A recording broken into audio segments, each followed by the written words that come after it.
Hi guys, you're welcome to my YouTube channel. My name is Tessie and today we are going to be recreating this style. If you're yet to subscribe, kindly do that and let's get right into the video.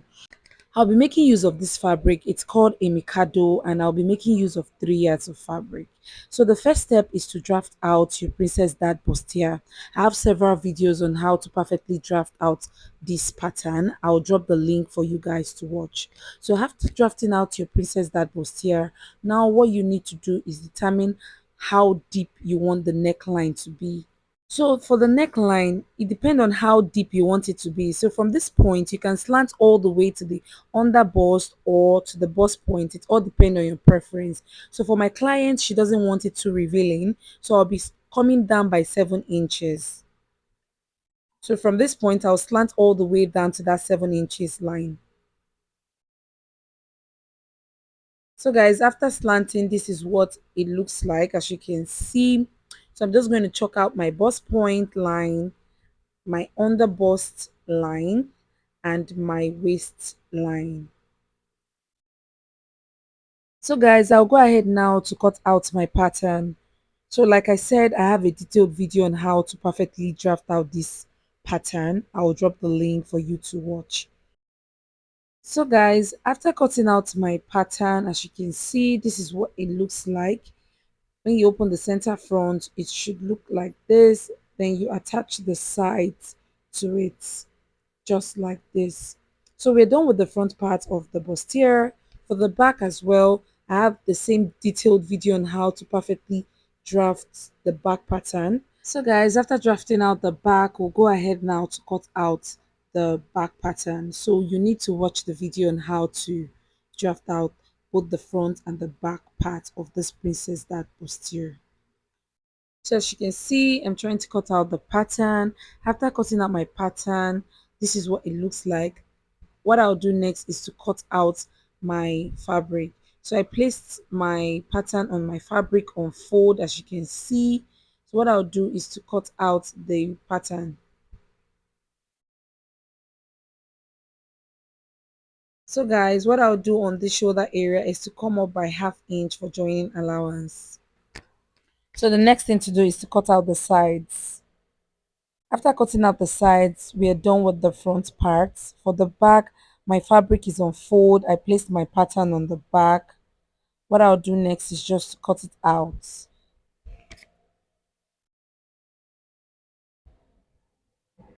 So on the shoulder area, you have to leave 1/2 inch for joining allowance and also notch your zip allowance. So guys, this is what our pattern looks like. As you can see, make sure to cut out your lining piece for each of them. Now for the down part of the gown, I folded my fabric into two and I chalked the starting point, which will be my waistline. So what I'll do is from that waist, I'll come down to my hip line, which is 9 inches. I'll go ahead now to connect it into a straight line.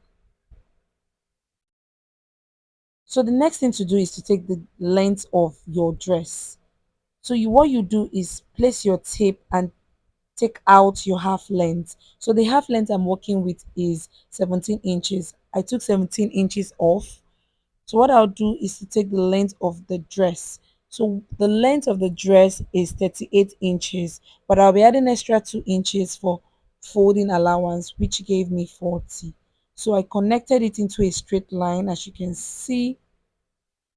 What I'll do next is to place my waist measurement divided by 4.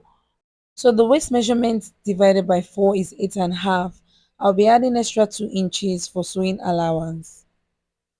At the hip line, I'll be placing the hip measurement divided by 4. So the hip divided by 4 is 11 inches. I'll add extra 2 inches for sewing allowance. So what I'll do next is to check what I have at that hip line area. So what I'll do is to take out 1.5 inch off because I want it to have this pencil effect. I don't want it to be free at the down part. So I took 1.5 off. What I'll do next is to connect my lines together.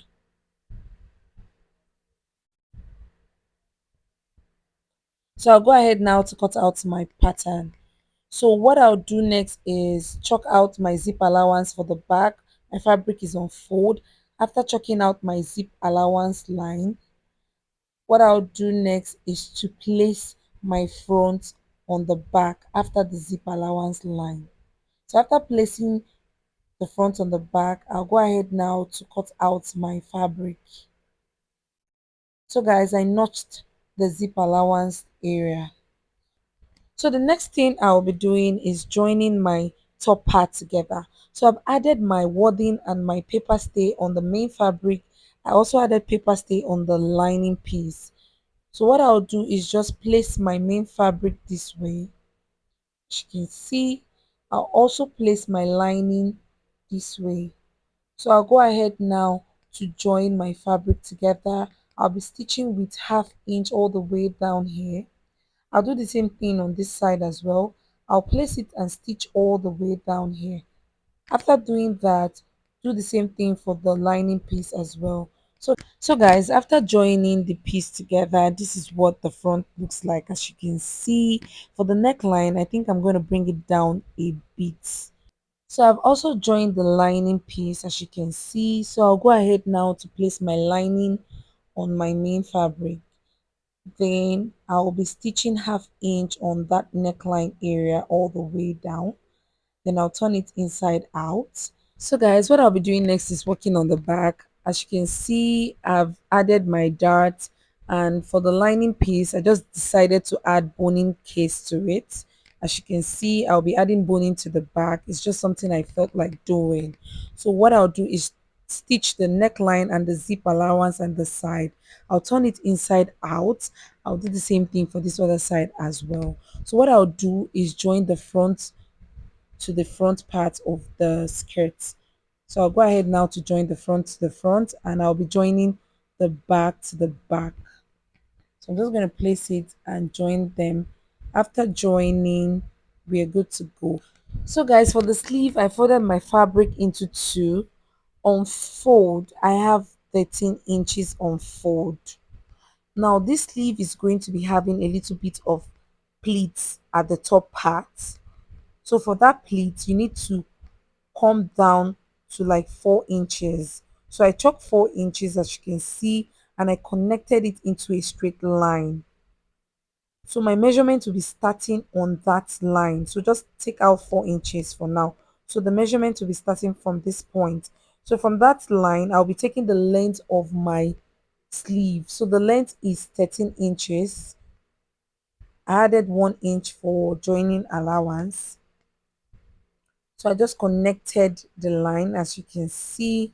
So what I'll do next is, from this point, I'm going to be curving in my armhole. Go ahead, curve in your armhole. So I'm using my free hand to curve in my armhole. So guys, I went ahead to blend the armhole point, and from that point I'll just go straight down.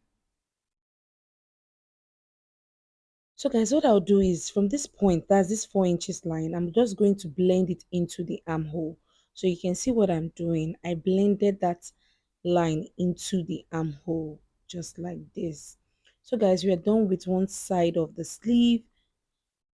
I'll go ahead now to cut out my sleeve. After cutting out my sleeve, this is what it looks like, as you can see. So what I'll do is to cut out the second sleeve. So guys, if you've watched the video to this point and you're yet to subscribe, kindly do that.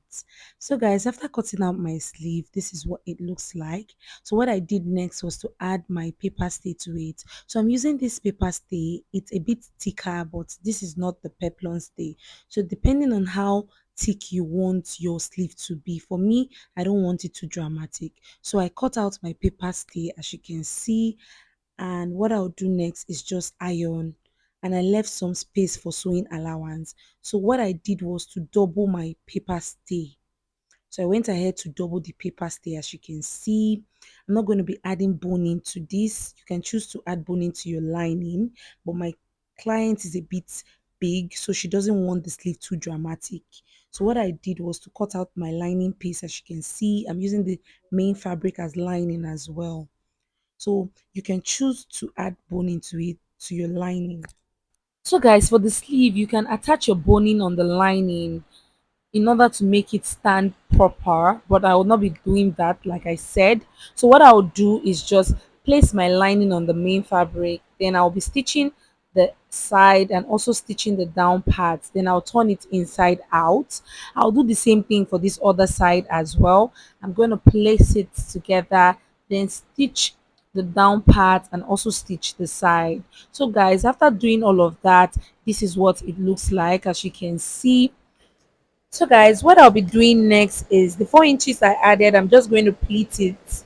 So when you're pleating, you're getting back your armhole measurement. So go ahead, pleat that 4 inches line. So I'll be pleating. After pleating, I'll get my armhole curve back.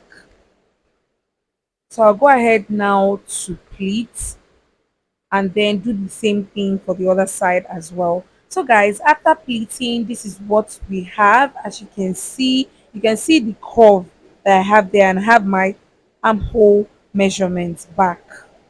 So what I'll do is attach this to my main dress, but in order to make your stand proper, you need to attach a boning to it. But I'll not be adding boning to mine.